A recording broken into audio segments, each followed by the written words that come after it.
Welcome back to Aggressively Average, where Brendan Fraser hair happens by accident. Today I want to do a quick talk about pet ownership because, as I'm sure you know from yesterday, there seems to be a new cat in my life. It might have something to do with the fact that I'm really allergic to them, so I'm a little more hesitant to get one, but it doesn't seem to be that way for a lot of people. I in fact know quite a few people who would get a new cat just because kittens are so cute. Which is true, but some people don't seem to think of it further than a cat is so cute and don't consider the fact that it's a major responsibility. We tend not to think of cats as big responsibilities because they mostly keep to themselves, they clean themselves, they do their own thing, especially if you've got a garden. You pretty much just feed them and take them to the vet once every 2,000 years. But it's not actually that cut and dried, especially if you're getting a kitten. Kittens need lots of attention and stimulation. The younger they are, the more true that holds. So about 3 days ago, a kitten wanders into my apartment, which is clearly the recent adoptee of someone else in the community. Aside from the fact that this person technically wasn't allowed to get a cat, they just kind of did it. The fact that the kitten wound up here isn't particularly troubling. Cats tend to roam, that's not an issue. What bothered me was the fact that this cat was hungry and thirsty, that much was clear, which was already a warning, but it was also obviously starved for attention because it stayed around me and my roommate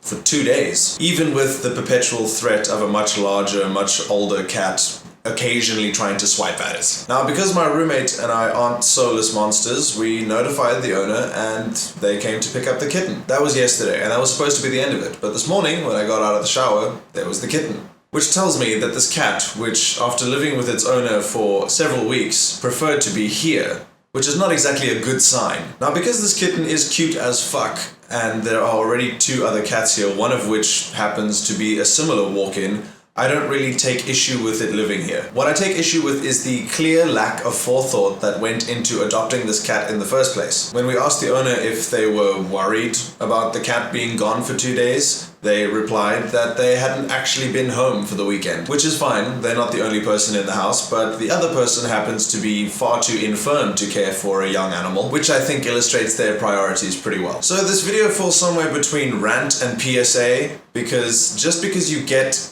a low-maintenance animal doesn't mean that it's low maintenance when it's that small. And I think it's a pretty dangerous line of thought going, hey, I should get a cat if you want an animal that's not going to screw with your day-to-day life. The problem with that line of thought is that you're clearly someone who wants all the benefits and none of the responsibility of being a pet owner. I am trying my best to temper my preachiness, but when one adopts an animal, one becomes responsible for an entire other life. It's very much like having a child in that regard. Again, we think cats are fine because they mostly take care of themselves, so we think they're pretty much no to low responsibility. But anything that relies on you to be alive is a big responsibility, and everyone should treat it as such. Entertaining cuteness should not be the motivating factor when becoming a pet owner. Anyway, that is your preachy as hell dose of average for the day, and I will see you tomorrow.